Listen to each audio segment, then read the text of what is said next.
Yes, indeed. This was one of the hardest knocks I received on my bumpy road to learning to trust my inner authority and my mind accepting the superiority of its intelligence.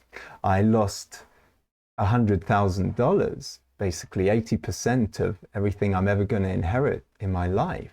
It really taught me that you can't trust any authority outside of yourself, even if it's your best friend, even if it's really intelligent people or organizations that have got your best interests, good intentions in mind. The only one that can really know what's right for you is you. And I'm not talking about your thoughts or your mind. And we identify so much with our thoughts and we think they're us, but they're not.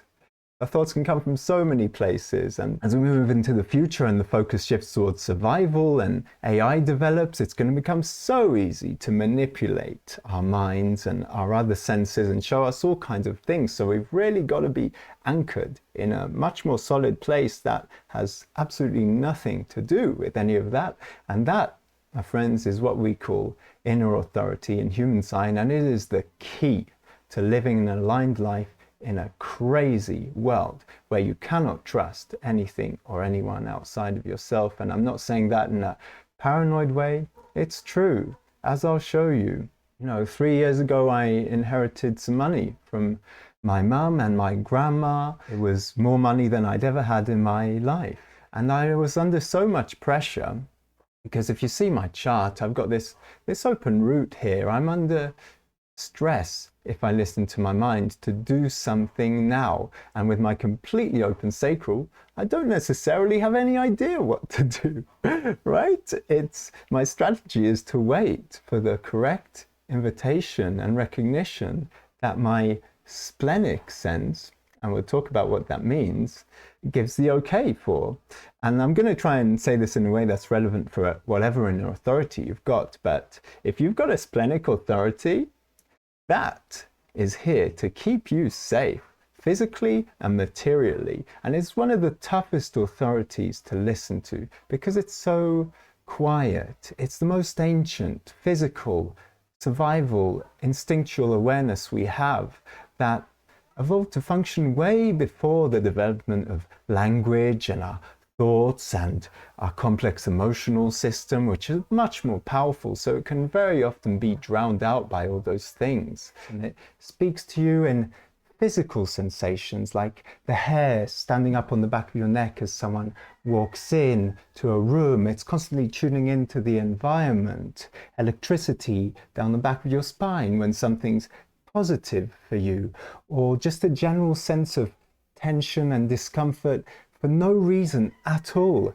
that your higher brain, your conscious mind, can fathom. I think about it like my inner cat. Now, I've got Elton back there, and it doesn't give you reasons. It's like you're basking in the sun, you're lying on the bed, and suddenly something makes you sit up and be more alert. And you may not have time to be thinking and asking why, and nothing seems wrong, everything looks all right here. You've got to move, you've got to act on it right now, otherwise you'll get eaten. That's where it comes from, and that's why this side of the chart, the left side, is spontaneous. Also, if you've got a pure sacral inner authority, it's about reacting in the moment. If you've got an emotional authority, you're lucky in a way that you've got the gift of time, but you have to deal with the challenge of patience, of course, and it can be really tough not to jump and act on those strong emotional spikes. There is no truth in the now if you've got an emotional inner authority, and you've got the gift, of waiting. And if you still feel nervousness in your body, then something or someone is not right for you. Unless that sense of integrated whole clarity emerges. And whatever your inner authority is, whether it's projected, listening to what comes out of you spontaneously, or if it's a process authority like a reflector or a mental projector, the key is always learning to identify the specific felt sensation of a yes or a no from your inner authority, which no one can tell you. I mean, we can give you pointers of what to look for, but it's really a learning process that each of us has to go through. And if you're a third line profile, it goes without saying that it's going to be bumpy, and it's even more important for you not to believe any of this, but to challenge it, to test it out, to see what happens when you listen or not to your inner authority and what the consequences are. This is not something your mind is going to want to accept, that there's something else in your body, of all places, that is superior in intelligence to it. It goes against our whole education and upbringing of putting the mind as the most important authority. But there are some mistakes that have bigger consequences and are more painful than others, so I hope you get to practice on the smaller decisions, which is why we emphasize experimenting in the day-to-day. But I hope this story of how I lost almost all of my inheritance stimulates you to really experiment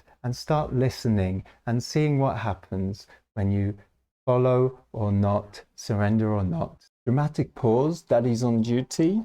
Elton's spleens moved him out the room.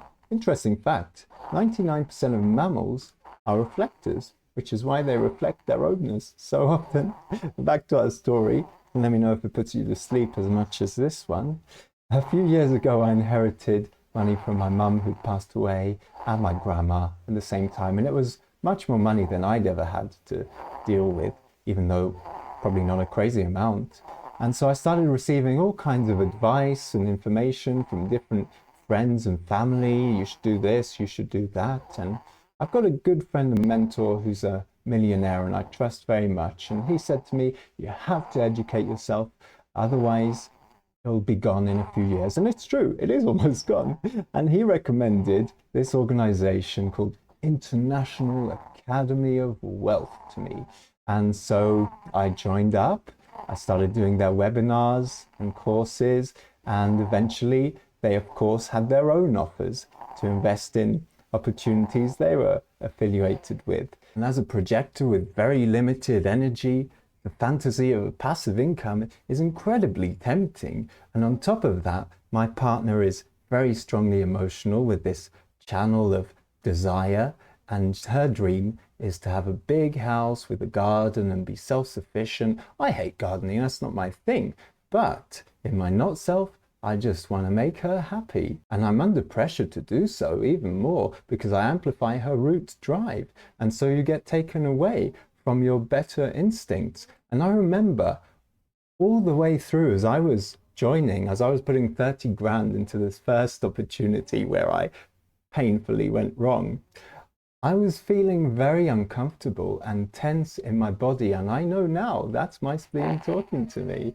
I kept on going back to them and asking questions, and everything seemed okay, but something was making me uncomfortable and nervous, and I didn't acknowledge it. I thought it was just my mental fears. You know, you get told all these things about money, that it's your fear of abundance holding you back and all that. So I fell into it. And not only that, a few months later, they offered a 50K plan where they would invest and take care of everything for you.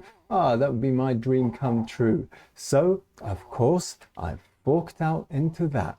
And I remember I was not sleeping well. I was feeling so tense in my body. It was so difficult to get the money to them. I mean, that's another obvious sign. I was meeting so much resistance from my bank to get the transfers working and everything. But everything logically, mentally seemed perfect. These opportunities had been working flawlessly for 5-6 years. There was no issue, nothing wrong that I could find mentally. And so it was incredibly easy for my not self and all this pressure and fantasy of having more and the stress of losing my money if I did nothing. And of course, with a completely open sacral, I'm not meant to be running around doing very much at all. I'm here to wait for the right opportunity to come and not just jump on things. And lo and behold, everything was going fine for 3 months, and then bam, the first opportunity crashed. The team of traders they were using collapsed. 30K gone. A few months later, the second 50K plan also collapsed. The main thing they'd invested in went completely wrong. And if I'm to trust they're a legitimate organization, which I do have my doubts about now, but I can't prove, according to them, there was nothing that could have predicted this.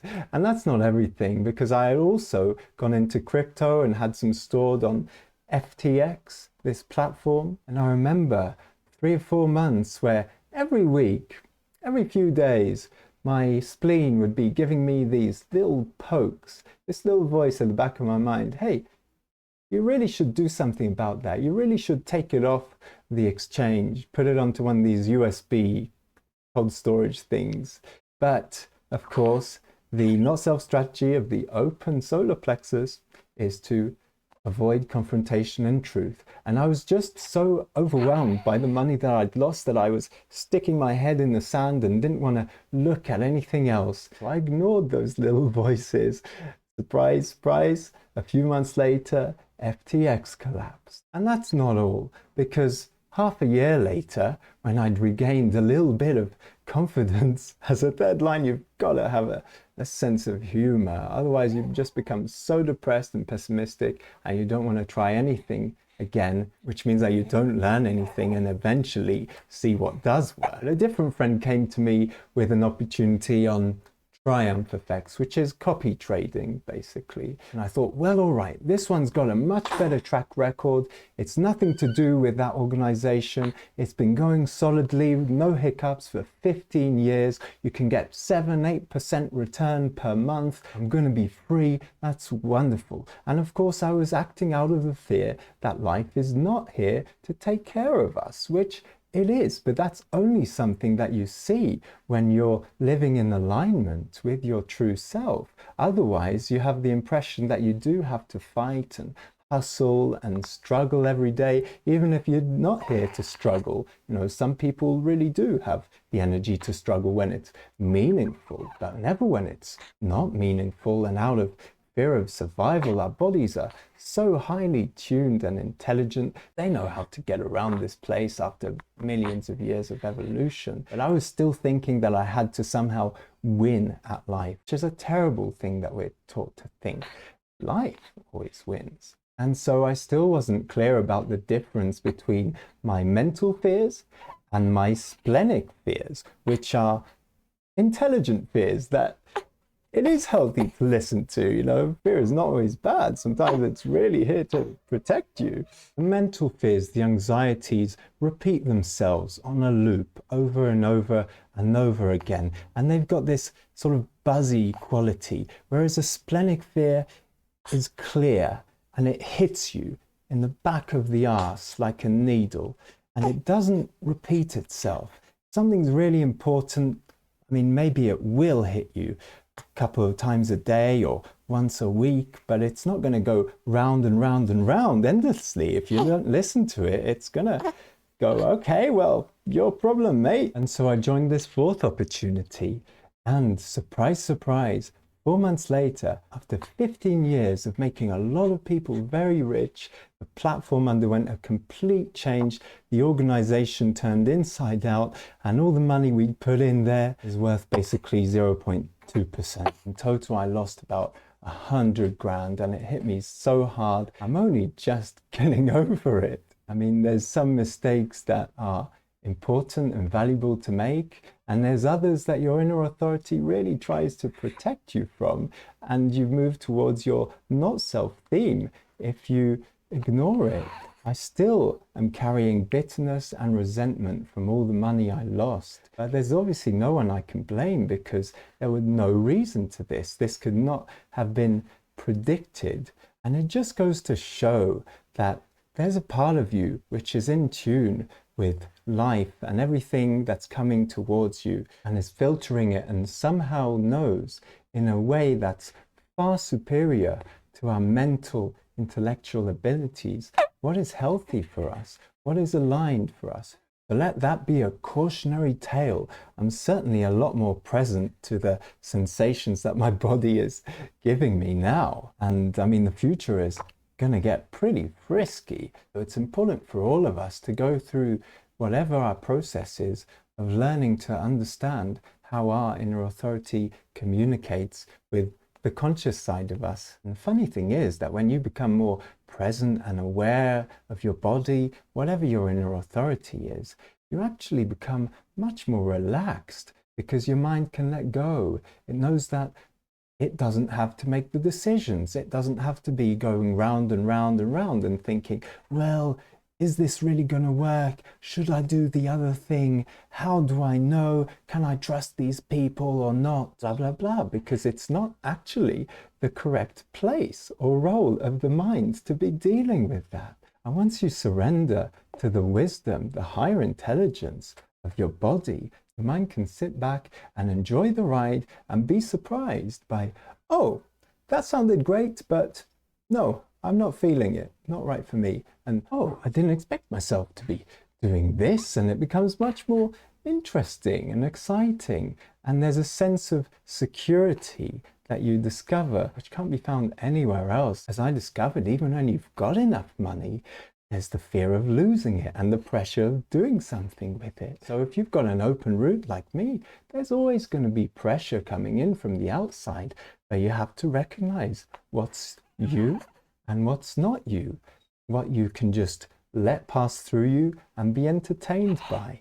I think that's as much YouTube time as I'm going to get today. Please feel free to share in the comments the mistakes and learning experiences that have helped you get in touch with understanding how your inner authority operates. All the best till next time, and if you enjoyed that, please remember to like, subscribe, and surrender. Well, everything got a price. Got a price. If you miss your inner authority, not gonna be nice. If you miss your inner authority, could be expensive. Well, you could lose your life, get a wrong wife in those years of resentment, or just an afternoon of frustration, a little bit of indigestion, abusive relation. Tell you my situation, ignored my splenic sense, lost my inheritance to a scam organization. Yeah, third line blues. You're making all mistakes so you don't have to. You got a third line profile. You know it's true. That everything got a price. Walk on thin ice. If you miss your inner authority, not gonna be nice.